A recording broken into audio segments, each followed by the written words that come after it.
our teams are very innovative. You know, sometimes we see them send the champion to the mid lane, sometimes to the jungle, but mostly for the top, I'd Yes, say. makikita mo rin yung adaptation natin dito. For the side of Cerberus eSports, we have the Jace being put in the mid lane. Oh, yeah, Yeah, that's true. there's a little bit of an insight na sometimes some compositions you are forcing the Jace in the mid lane too much. One thing's for sure though, malakas si Jace talaga ngayon. May buff sa kanyang dumating. Not to mention the offset din sa mga running champions dati in the mid lane. But the thing is, yun nga, you run the risk of losing Magic, an AP-oriented mid laner. So, parang nagiging sketchy ngayon. Ano ilalagay natin sa top lane? Ganon. Would we go for a tank? Would we go for another AD? For this case, for Cerberus, they would invest on a tanky top lane for the Maokai. Yan, pair that with the Jace. But a lot of AD damage pa rin. Makikita mo, yung inherent weakness din. I mean, by the book, diba? Inherent weakness ang, Yes. you know, if you don't distribute the damage well, ganon. Considering that you have the Jace, you have the Maokai, you have the AD damage, ganon.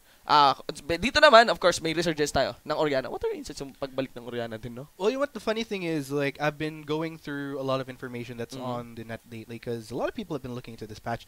And funny enough, the two champions that were highlighted as the champions that are going to be making a comeback, that are somewhat, hopefully, we will be seeing Worlds, is number one, the Jace, and second is the Orianna, because there have been quite a few not really huge changes, I'd say, but just enough to really bring back their relevance as far as this recent patch. You know, Jace, as you've mentioned, I mean, personally, even I've been using Jace lately in my ranked games, and there's the buff that I'd call it a buff because to disguise. Into the skies, yes. It's all 40 mana across the board, so that's very mana efficient, especially like top that off with the fact that you're building Manamune. So it just leaves a lot more leeway. Because the problem with I personally had with Jace is that he kind of runs slow on mana a little bit more quickly than. Yes. But 40 mana for me is a huge difference. Along with the fact that the more major changes, of course, is the passive converting the AP damage to AD. So that's really painful. Like especially the standard build that you'd see is the Manamune combined with the almost Ghost Blade and the Black of course. Cleaver. Blue build na. Big spikes Yes. whenever every item gets unlocked on Jace. Pero yun na nga, sabi mo, AP damage gets put on the AD damage. A lot of investment nga sa AD damage. Pero considering, one of the games na ano ko sobrang na-hype lagi sa world, Seo Kibu, insights mo dito sa Jace natin, sa mid lane natin, considering worlds, on the context of worlds, do you think may good price ba to? Last week nakita tayo ng magandang Jace play from Mineski. From Mineski, In no? the hands of EXO. Yes. Yung last game nila against Ashen Arena. Sobrang ganda ng performance and niya. it's clear na yung mga pro teams natin kung nagpo-pull off sila ng gano'n. Madalas kasi nalang sinusubayban mga international teams din. Tsaka may mga teams tayo na nagsiscrim with Korea din. Korea. Oo. So talaga may Jace. Actually meron ding parang weird resurgence sa Korea sa stats ngayon. Would be a Shaco.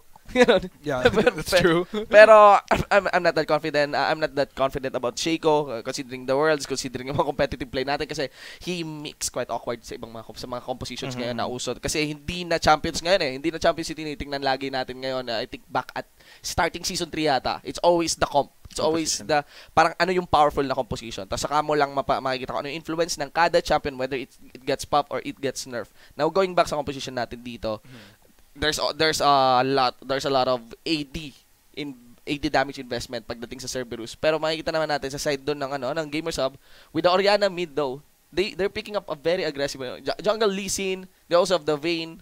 Actually, they have a good amount of AD damage. I'd consider it's kind of awkward. It's kind of awkward na pinapares mo yung Orianna then sa mga skirmish-oriented AD. Pero tingnan natin. The tankiness is on the side of Cerberus. So, yun guys, sa mga viewers natin, we are live sa Twitch. Mga kaibigan, MPGL. Rise from the Res, ladies and gentlemen. At kami yung panelists for this segment. Of course, magpapalamali kami. Ako, Shimbo with the one for an eye. Of course, this is Coach Arctic. This is Mineski Kibu. Lahat kami hype forwards. Yeah. Dang. EDM. Best EDM. Yes, ever. Without further ado, of course, we're going to be sending it over to the caster desk right now. Take it away, Asurai and Riku. All right, so it's our time to shine now, ladies and gentlemen. Again, I'm Asurai, and I'm one hell of a beast. And here with me now is... Riku! And so without further ado, let's go into Game 1 in this Best of 3 series, again, between Cerberus eSports and Rebirth Gamers Hub, formerly known as G-Hub eSports. The interesting thing about the Rebirth thing is that, their lineup hasn't really changed from before. It's really solid coming in from when they entered PGS and then into the MPGL. It's still the same roster. Nothing has changed. So we'll see if this rebirth means that a rebirth of like a new direction, aside from the name and the branding, a new direction for their compositions or how they play. Or we'll see against Cerberus eSports. So it's been a while since I've seen these two actually went head to head against each other. Meanwhile, Cerberus eSports also been stable in terms of without Chalk. Did Chalk play for MPGL from the previous? Yeah, I think for like once? 2, 3 until week 3, then it. Until week 3, and then it's gone, right? So I'm pretty sure it is the right amount of adjustment already to be done for them to be a solid roster already. I mean, that's Suzaku, Howling, Coops. That's Coops, correct? Yes. Trevor, Marky, and Shadow. Meanwhile, Shadow, as a support, as their team captain, not letting go of that karma. He has been picking that since PGS pa. So it's really interesting because karma has been really strong in terms of enabling the rest of the players. It's a karma. You don't have to really be painful to be effective.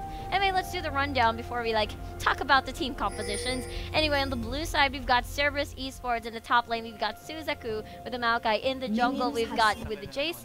And for the bottom lane duo, we got Marky on the Jin and Coops on the Rex side. In the mid lane, we've got Trevor and Karma with Shadow.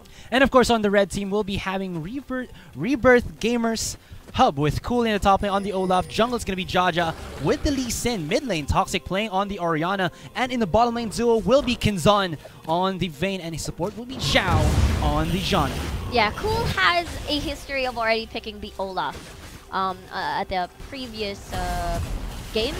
But the scary thing about an Olaf is that you have to pick Ghost for you to be, to potentially maximize an Olaf pick. The problem is that pre-level 6, you're definitely prone to ganks. You wouldn't have that Ragnarok available. So this is the right play for Cool to keep Suzaku at bay and keep poking him. The problem is that it's going to be a Rek'Sai. So I'm pretty around level 3, maybe I'll see Coops ganking the top lane if Cool gets too advanced or not warding his jungle properly. I mean, he's one of those not so quite mobile champion picks in the top lane. So with all the CCs, I mean, there's a knock-up. Anyway, it's the bot lane though. Look at Kinzon taking quite a bit of damage, but he did sidestep the deadly flourish there from Marky, so he won't take at least for the full brunt of CC that Cerberus eSports' bottom lane is looking to deal against Kinzon. Well played by Cerberus eSports, taking the Krugs in the bot lane so that they'll have the level 2 advantage on the blue side. So considering the fact that that's a Vayne, it's a bit hard with a poke composition in the bot side. I mean, Marky, Shadow with a Karma and a Jin. So knowing na walang sustain, any form of sustain yung bot lane dito. I mean, it's not like tanky na meron siyang relic, yung Spoils of War na passive for the heal, or like a Nami pick for some sort of sustain, but it's not. All Kinzon has to rely on is Janna's shield, but that is not as reliable as, a form of heal. And Shadow, I believe, is just going to keep poking, keep zoning away Vayne from the farm. Considering the fact that Vayne is one of those really short-range champions as an ADC. So it's going to be difficult early game, understandably. Pero considering na if ever, hindi rin, okay, in the mid lane. It looks like Life Howling there as well, also known as Coops, looking to get the gank onto Toxic, but Toxic only activating that movie speed boost onto himself, will be able to dash on out of there. On the bottom lane, Kinzon has been doing well to actually dodge out the damage output that Shadow and Marky are trying to put onto him, but still, like you said, the pain is there. The pain is there, the not being able to take control of your own field. Ooh, deadly flourish though. No. But he's under turret there, so he'll be safe for a little while more, but then Kinzon, very low on HP, has to chug in his own potion. That's true. Very painful Toxic here. I kind of remember Toxic was one of the first players in the local scene to use Talia competitively. But a second gank into the mid lane, but Toxic playing really well. Look at that. He's hugging his own ward to actually just, keep wary of this Rek'Sai gank. Exactly. And really smart choice by Toxic. And obviously, Howling or, Cerberus Esports is very afraid of Toxic in terms of imbis na dun sila sa top lane or sa top lane na nagko-concentrate din for, not letting this Olaf freely, what do you call this, freely farm. They're concentrating on Toxic there. So, wise choice for Cerberus Esports, but Toxic playing this lane very well against a Rek'Sai. Early pressure. Rek'Sai really needs to step up. I mean, Coops, I guess it's just Rebirth kasi doing really well defensively because they know where their strengths lie. I mean, Olaf will be really scary once he gets his Ragnarok in. And Vayne, for maybe 2 items probably, if ever. Kasi Lee Sin, level 6 pa yan, most likely magagank si Jaja para maging effective, para maging sure, masecure, or maybe burn a flash or 2 in the bot lane if ever, para mabigyan ng leeway. But the job of the Lee Sin is not to kill in the bot. It is to relieve pressure because looks like Vayne is having trouble. There's a tether onto Zhao, and will Marky actually follow up? Answer that will be no. And Trevor, actually, look at that. The brunt of damage coming in from Toxic. Gonna make him a little bit too wary there, but here comes the counter gank from Jaja. But does miss that Q, so no kills in the mid lane for now. Yeah, there's actually a bit of a joke. Pag malapit na yung Worlds, ang binabuff si Orianna, si Corki, Lee Sin. Because, I mean, we have to admit it, they are fun to watch. I mean, I cannot count how many montages of 5-man or 4-man shockwaves or really good Lee Sin dragon kicks or, I don't know about Corki, but for some reason, ano siya eh, what do you call this? It enables, okay, hold that thought. Well, here in the bottom lane, though, there's a setup there from Life Howling, but he's a little bit too far. And I think they expected that Lee Sin or Jaja would have been there, but Jaja now actually creeping up and spots Life Howling. Oh. Activates the Q, spots it out, and hits it off. But look at the damage coming in from the Rek'Sai, though he has to be afraid as Zhao is here with the movement speed debuff.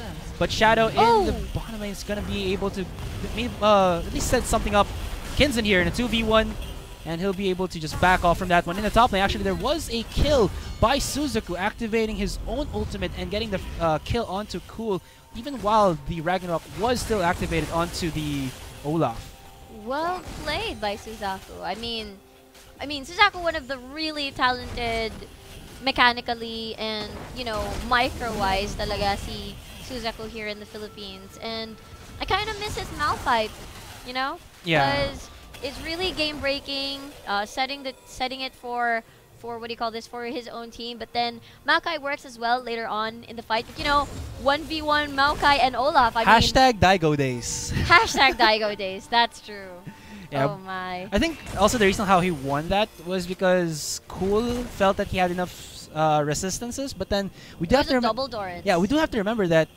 If I'm not mistaken, they did change that Ragnarok. When you activate it, they remove your additional resistances. Yeah. Just activating the armor penetration. Am I right about that? But then that's why he got for the double Dorans, just so he'd have an additional AP, maybe to catch off Cool with exactly. with just maybe unnoticeable damage. But nagulat siya. Hindi niya talaga calculated yun. Meanwhile, looking at the CS, it's so far off already for Vayne. I don't think the call will be finished anytime soon than intended by Kinzon here. It is understandable. That is why I predict that Jaja might spend a little bit more time in the bot lane to relieve that pressure. Not to kill, but at least relieve pressure. Because once Cerberus Esports combine their powers. Okay, hold on. There's going to be a gank here onto the top lane. Cole's taking quite a bit of damage. Activates his own ultimate there, but he doesn't have the ghost to actually give him that movement speed boost. Now they're chasing him on. There is another flash in, and the knockup coming in from Life Howling. It's going to be the second kill here for Cerberus Esports. So they're looking to be starting us off very strong against RGH, and there Marky may actually even use his curtain call, but we'll decide not to. Yeah, that's what I'm talking about. I mean, with a top laner that's so vulnerable, I'm pretty sure Kopso might spend his time, because you hit 2 birds with 1 stone. You get the Maokai tankier and prepared for fights. I mean, we've seen JLC on a Maokai and then really tank so well and manage to kill people. And then we've got Cool on an Olaf, which is mag-fall off eventually ang Olaf during the late game. because the reason why you'd get an Jaja Olaf spotted out. Oh. He's gonna use a kick there, and he spots Shadow. But here is Marky with the Deadly Flourish to actually stop at least some of the damage coming out from RGH. And look at the burst, just taking down Kinzon easy, peasy, and cool. Oh, he actually gets the undertow there onto Shadow, but at what cost as he goes down to Life Howling. There's the curtain call. Zhao is out of position, activates the Monsoon onto himself, but he will go down into the hands of Trevor. I believe so. There it is. It's going to be the Shock Blast, Acceleration Get combo, and that opens up the Dragon for Cerberus here. That was so calculated. And the sad part is Toxic wasn't able to respond at all. Hindi nila na-calculate yung 5-man group up dun sa bot lane. And that's why they managed to get the Air Dragon. And I was looking at their summoner spells. I mean, does Trevor have teleport or something? He's suddenly down there. Meanwhile, Toxic just remained in the lane to farm without even like, you know, hindi man lang niya nabawasan yung tore ng kalaban. So, really nice response from Cerberus Esports. I mean, this is really expected. This is their playstyle. And I think na hindi pa naging flawless dun yung execution ng gank na yon. I mean, again, as I've said, Vayne doesn't have to do anything right now, nor does Jaja have to, you know, gank for kills. Gank to relieve pressure only because eventually, because this is the game of Cerberus Esports, they're more painful right now. Yeah. What I didn't like about that was because Jaja, he was looking for a lot of ganks all around the map, but the problem was there was no real aggressive wardings here from RGH. And that's kind of what happened.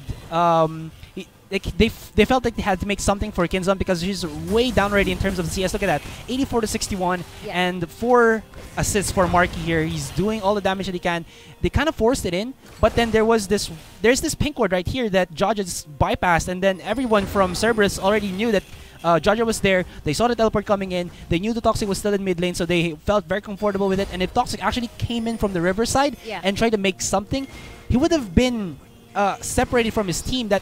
Even if he tried to respond, it would have been just him giving a free kill for Cerberus here. And Cerberus looking for a 3-man gank. There is a 3-man shockwave from Toxic, but not enough damage. It's going to be an easy kill there for Trevor. And here in the bottom lane, we do see Kinzon activating his final R to maybe get the catch onto Marky there. Gets the stun. Will Jaja follow up? But Shadow is body blocking for his support, or for the ADC as much as possible. But there's the curtain call that actually surpasses Jaja and gets onto Kinzon. Here comes Life Howling. Will he get a knock-up?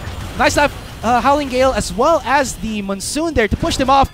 But still, here comes the chase by Trevor! And Trevor gets the snipe onto Zhao. Beautiful calculation there from the mid lane of Cerberus Esports. And RGH looking a little bit flustered here as they get caught on by Cerberus. Man, I'm really, really impressed by Cerberus Esports right now.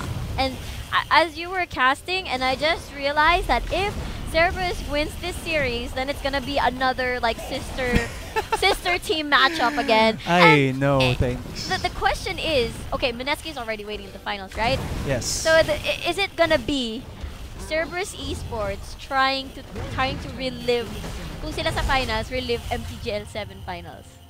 Or could it be a story of Imperium Pro? Dalawang story ang pwedeng mangyari dito. Honestly, honestly, you first. team defending their title.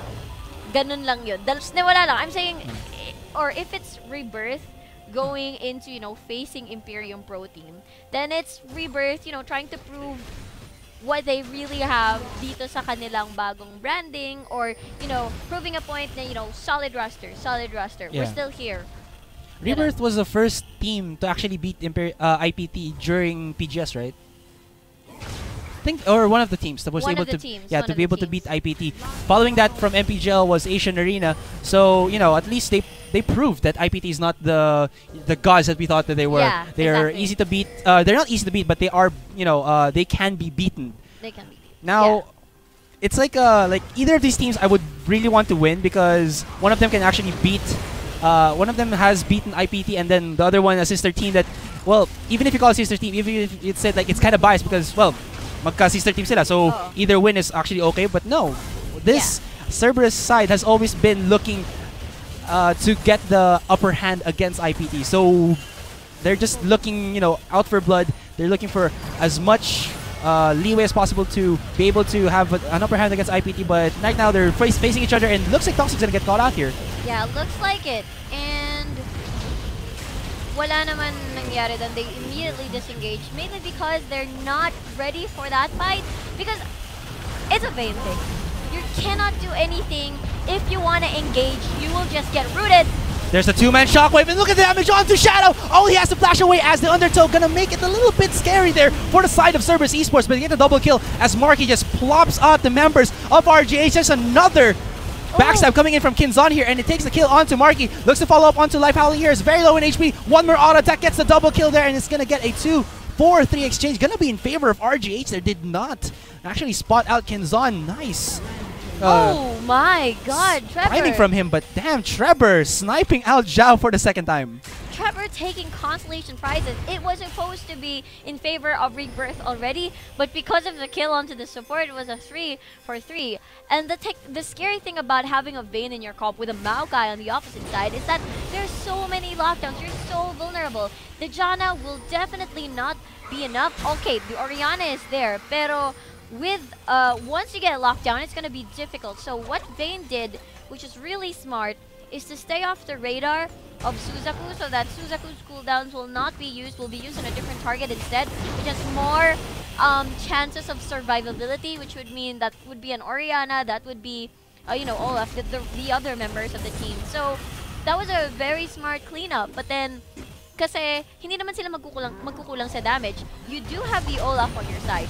So that is really smart. Siguro wag mo na magpakita si Kinzon a little bit later para maging to take, you know, the mind off of the really scary, important targets. Targets ng Cerberus eSports. Pero that's just parang playing safe in terms of like that's how you react to it. React to the aggression of Cerberus eSports, which is understandable because they do have an aggressive comp. They know that the Vayne will just scale later, so yung AD damage dealer talaga nila at as of this moment is that Toxic though is gonna get a little bit caught out there, and there goes Life Howling following up. Critical activated by Marky there, and Jaja will take the brunt of that damage as he does give body block support for his mid laner. And here in the top lane, Suzuku getting a little bit beaten down by Cool, as Cool already getting that TBC for himself, though the first, or actually make that second dragon of the game, that's going to be the Ocean Drake, will be given or taken by Cerberus eSports. Yeah. The problem of Rebirth's composition is that if you hesitate for maybe 1 or 2 minutes on trying to do something against Cerberus eSports, you're gonna get poked down. You're gonna get damaged. And once you want to start something, you're already maybe half health na yung ibang mong kasama sa Rebirth. That's why if they want to do something, they have to do it immediately, flawlessly, or else they're just gonna go back to base or not contest any objectives at all. That's the power of Cerberus eSports, is that they take position at first in the important objectives, then keep poking, and then okay, Cool. Life Howling is gonna spot out Cool here. Cool actually activating his Ghost. I think I haven't seen Cool actually use a Ghost for a fight, because it's always been on cooldown, as well. Life Howling, or rather Kups, has always been on that top lane, putting the pressure on. Exactly, and that is the scary combination of an Olaf, of a Maokai and a Rek'Sai. Too much CC to handle. But then look at this. There is 4 members, 4 out of 5 from RGH creeping up to this top lane. This could be huge as Toxic is there. I really feel like Toxic's going to be the linchpin here for RGH, because even if you do say that, you know, there is Cerberus being unpredictable with their aggression. Sometimes they just come in from all angles because they have the movement speed boost from either the Jace or the Karma. There's still the threat of a beautiful shockwave being dealt by Toxic here, because he already did that in the mid lane, which allowed actually Kinzon to get the double kill against Cerberus here. Yeah, that's true. I mean, that is all they have to rely on for now, since they are they're not super behind, but they're playing from behind. So this is actually pretty good for Cerberus eSports, and the sad part is Vayne is forced to actually like go defend, because they know that Cerberus eSports is gonna run around the map, especially na nakuha nila yung first air dragon. Oh no, Toxic. Jaja gets caught yet again, but here in the mid lane, Trevor actually starting to siege this mid tier 2, and the only one to defend is actually gonna be Kinzon. Not gonna be the greatest of matchups there, as he is in a range discrepancy. And as that I was talking about that, look at the bottom lane. Suzuku setting up for a good wave push already on that bot tier 2, and is going to rotate to the mid lane. And this bot tier 2, I think, is going to take just a little bit of damage. Yeah.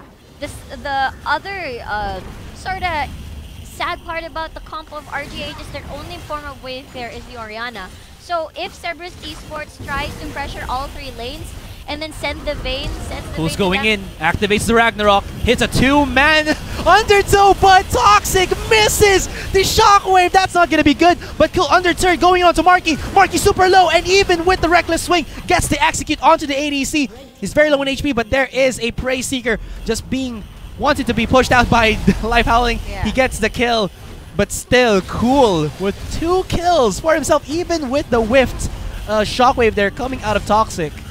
Smart. Yeah. Smart choice by Cerberus eSports. Like, we don't care if you get a few kills here. It's objectives that we want. Even though you wanted to siege that top tier turret, it was still a win for Cerberus eSports. It's a consolation prize. Parang Rebirth can just take it. I mean, their scaling is kinda, you know, like Olaf is really rising right now.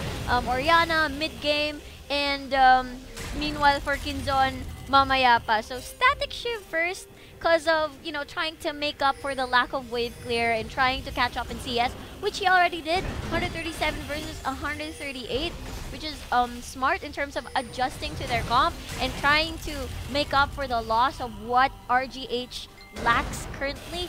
So it's all about trying to scale faster. RGH doesn't have to do anything for now. All they have to do is deny Cerberus's moves if they're trying to take an objective or trying to kill, make a pick. But that is what the Janna is for. They do have disengage. They have also, you can use the Lee Sin Dragon kick for disengage as well. So it is pretty balanced. They don't have to do anything. Although sayang naman yung Olaf. Olaf can be there to scare you. I mean, the beauty of an Olaf pick is being like really strong, early mid. Yeah. Understandable, it will just fall off. Or try to annoy Marky. The problem is, because of the Olaf pick, just as you said, Ghost keeps being used as a defensive mechanism instead of being an offensive one. So Shadow as a karma is there to deny the Olaf being aggressive in terms of going to the backline of Cerberus eSports. So, you know, hindi nagiging nagtutugma-tugma. I mean, the only thing that I can see right now, okay, Suzaku is in trouble. Suzaku's gonna get caught here in a 3v1 situation. They're gonna try to actually collapse onto him, but he's gonna survive. But in the mid lane, Marky gets caught out by Toxic with a nice shockwave there. And this is where RGH is starting to get some traction. Only 6,000 gold discrepancy, and in these slight skirmishes, they're finding the kills against Cerberus eSports. What's the next dragon? Because if that's fire or elemental, the earth one, okay, never mind. Why disappointed? What dragon? It's gonna be an elemental. What elemental is no, it? I said earth. Earth elemental. Ah, okay. Oh my, I corrected myself naman sa dulo. Okay. Hey, puppy. So, Marky a bit too cocky, I guess, in terms of positioning. Even though if your teammates are nearby, Toxic can really surprise you at times. I mean, all of us were surprised with the Talia pick. No Marky. Still walking back. Yeah, and this Ocean Drake's gonna get taken by RGH without even any contestation from Cerberus there, as it looks like Suzaku was trying to wrap around without his teammates in the fight. Yeah. Scaling-wise, of course, you have to hand it to Cerberus eSports as well. I mean, Jin and Jace gonna be really sieging powerhouses later on in the fight, and especially with the Pope.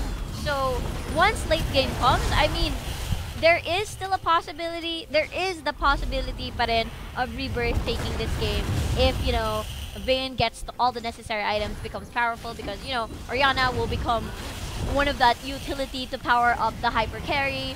Jaja, it will be the setter. Although magpa-fall off, look at that. That's so painful. Half HP. This is why you need a sustain champ. This is why you don't let them poke you. If you find an opening, just go. This is, you know, late game. Pag late game na. Pag okay na sila, pag okay na yung Vayne sa kanyang mga items in terms of like dealing the necessary for her to deal the DPS. Pero for now, if they hesitate, it is going to be really difficult for them. They don't have heal. They do have disengage, but then it's not enough. Well, this is the thing that I feel like Cerberus eSports is missing. They have the advantages here. They have the damage output, definitely. But at the same time, they don't really have true disengage. Yeah, that's true. If you can set up Cool to actually carry the Orianna ball and just set up for maybe a good shockwave, that could change something here, but that's not going to be the case. Trevor flashes out from that damage output, and even with a couple of HP remaining, he has to the very back of the backline, and Cool has to go all the way there. Kinzen shocks him to death, and now he's trying to reposition here as all of the members of RGH are looking for the comebacks. They have the movement speed boost from the Orianna, dissonance there, and they are chasing down, but this is so much tankiness from Suzuku. Look at that. He's gonna only be taken down there by the Q of Jaja. Another movement speed boost from the Karma, and they exit out with only 2 members down. And here comes the curtain call. Toxic, ay papi chula, might actually get taken down there, but he dodges it out as there was no vision for Marky. Still, you can see RGH there getting themselves quite a bit from only the shockwave and follow-ups that they did. Good coordination from RGH. Yeah, very, very well played. Again, they did not let the poke happen. If they're gonna siege a tower, just go. Just do it. And they're taking the Baron, right? I don't think they have the time. Could be dangerous. Our Toxic is very low on HP. He has a barrier though, but oh my goodness! Coops gets the steal with the smite, and that was just a slap into the face of RGH. Now they're trying to scramble as all of the members of Cerberus are collapsing up onto them. Cool gets taken down, and you see the Toxic as well as the top laner of RGH was dead, but hot damn, that steal from Rek'Sai just kind of reset whatever RGH had. That was their time to shine, their time to get back into the game. They were slowly creeping in. I don't know what happened to the smite of Jaja, and they had so many disable skills that could have happened. Like for example, you're condemned. Maybe a kick from Jaja, maybe a Howling Gale to time it well, or I don't know. But then they could have gotten that. But well played again for Coops for doing that steal. Made them skyrocket again into their gold lead and into the game. I mean, problema na nga nila yung siege. They actually got parang a helping tool away from Rebirth. So that's just wow. The thing is, normally what they do, if Rek'Sai, if you don't have the necessary CCs, stop attacking the Baron, then concentrate on the target that's there inside the pit. If you guys focus fire, then kill it, then move on to the next target. The tree looks to be chopped down here as Zhao and Kinzen are trying to focus fire him, but Kinzen's actually taking quite a bit of damage there as well. He's gonna go into the safety of his own turret, and Jaja will actually get the Lee Sin kick into his own teammates to maybe secure that kill, but no, Suzuku's a bit too tanky. He has a Warden's Mail, he has a Ninja Tabi, Spirit Visage, and that Sunfire Escape just to boot all the damage output that Kinzen wanted to deal onto him. Yeah, and right now, again, Rebirth on the defensive, so that we'll have to wait for the Baron to get burned out. But Cerberus, knowing that they have the advantage once again, they can siege more effectively. But Rebirth, at this point, they can still, you know, get back into the game if ever somebody might misposition again, like Trevor wasn't able to like flash away from the shockwave of Orianna, although shockwave of Toxic would have been more effective if it like caught like 2 or 3 people inside. But though, let's see if they can make a pick. Suzuku's so damn ballsy, just going in 4v1 against RGH here and even surviving that, while his other teammates are gonna be starting to siege this top tier 2 and maybe work on that top lane inhibitor. Toxic does have an ultimate here, so Cool might have a good setup, but hot damn, look at the damage onto Toxic there. There's a curtain call. There's a couple of damage outputs onto Jaja. They're trying to chip them down as much as possible so that they get even a bit more comfortable to actually dive under turret, but they have at least the advantage of getting back into their own well. The faster way against Cerberus here, but still Cerberus is relentless. Look at this. Suzuku's setting up at least a wave into the mid lane, and then he's gonna just go back to the top lane to join his friends. He doesn't need to split push. There's already a wave that's spouting out super minions in a matter of seconds. And of course, there's still the Baron buff here being used by Cerberus eSports. Yeah, and they don't have the, enough wave clear. They have to rely on the Orianna at times when Cerberus eSports concentrates on a single point. Look at it, it is working, but eventually in the other lanes, Orianna might have to visit bot lane or might have to visit the mid lane just so that they can relieve the minion pressure, the minion waves. But for now, look at that. They are trying to stay away and they're being zoned out.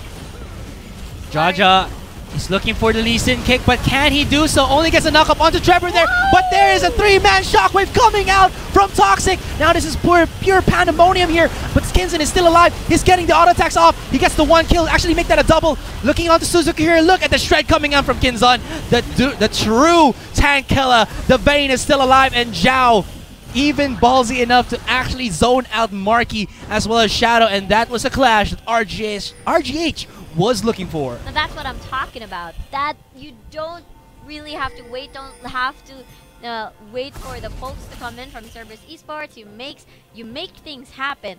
But Cerberus eSports, knowing them, they will try to find a way out of this this strategy. I mean, this is the second time that this happened to them in this game. So what I'm guessing is that they will try to spread out the pressure in all 3 lanes so that they'll be like confused on where to actually clear the way, because they only have one reliable wave clear, and that is that's the Orianna. Elemental Earth Drake is gonna definitely help RGH here with their lack of like powerful siege. Pero dalawa lang pala yung powerful siege compared to like Cerberus eSports with the double AD that they have. So they still have a shot at it. It's just that they shouldn't let themselves be bullied, let themselves be wiped out, because again, double AD, the towers are just gonna melt.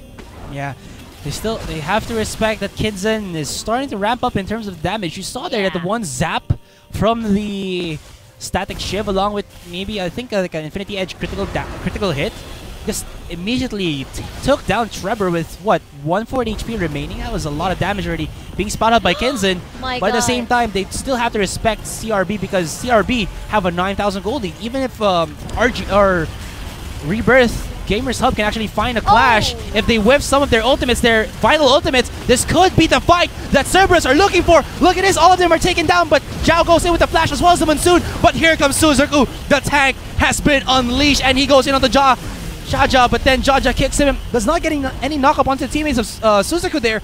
But you can see here that they've already taken down Cool as well as Jaja. Only the girls remain. And this is a full 5-man roster of Cerberus knocking on to top tier 3. Gets taken down, and Inhibitor is well exposed.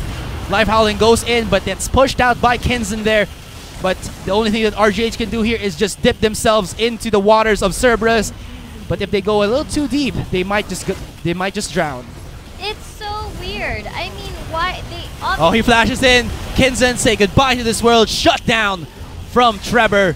And they get themselves 2 inhibitors.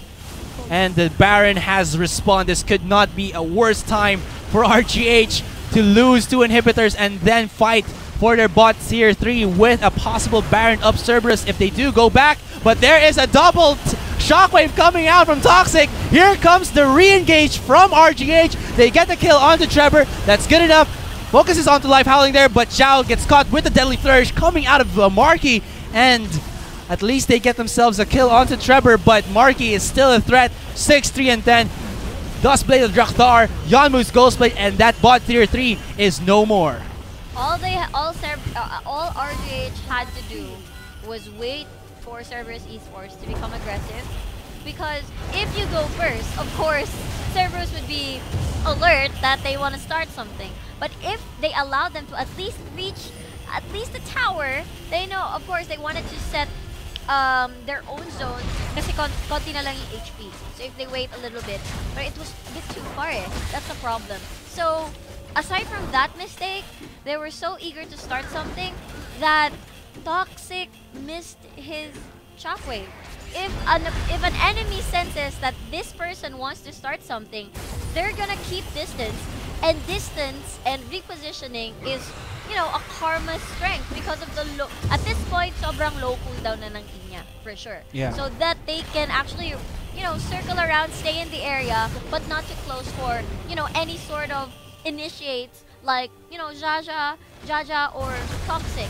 That was the problem there. I mean, they could have been just waiting for Cerberus or baited something out. Have HP Baron. But now this Baron might actually get stolen again. Oh, actually, no, never mind. It's going to be Cerberus who actually starts it off.